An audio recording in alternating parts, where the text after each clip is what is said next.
disgrasya. Sa laligan nga akong natauhan,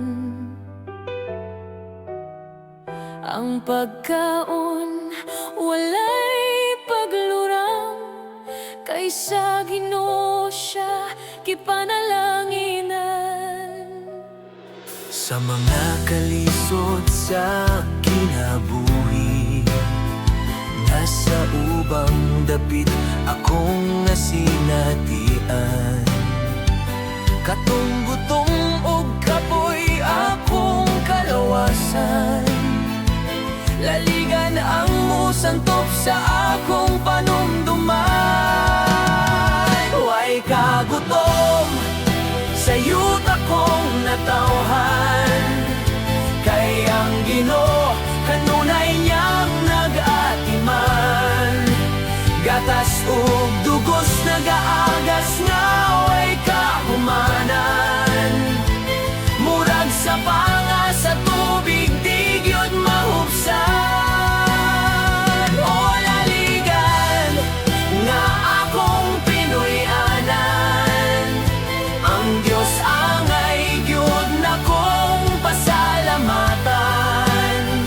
Tungod kay kanako ikaw gyud wala magkulang, ampingan ko gyud ang imong kinayahan.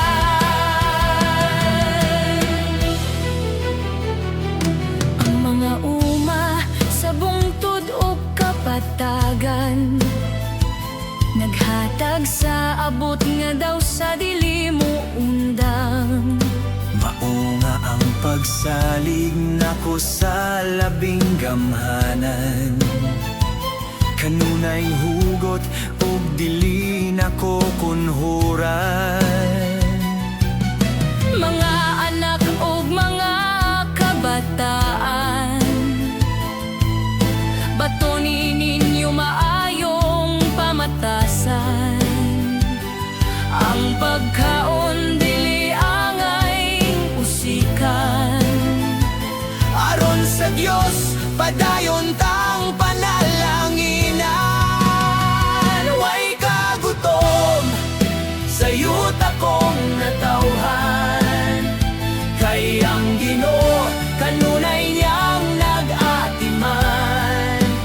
Gatas ug dugos nagaagas nga way kahumanan, murag sa panga sa tubig di gyud mahubsan.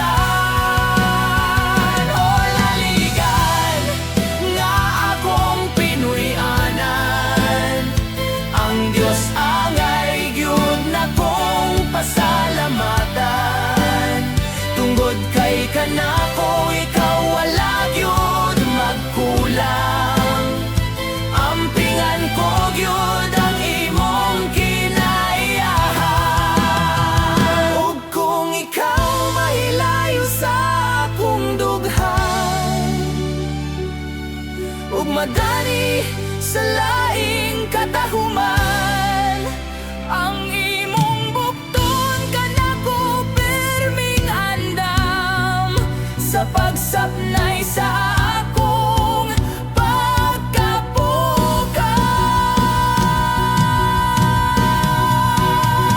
o laligan nga akong Pinoy-anan, ang Dios angay gyud nakong pasalamatan.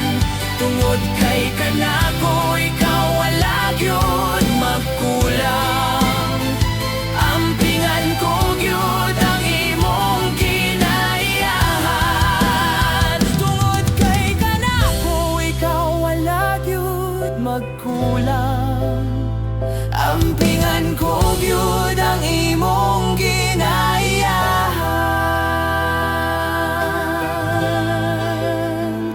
Ampingan ka,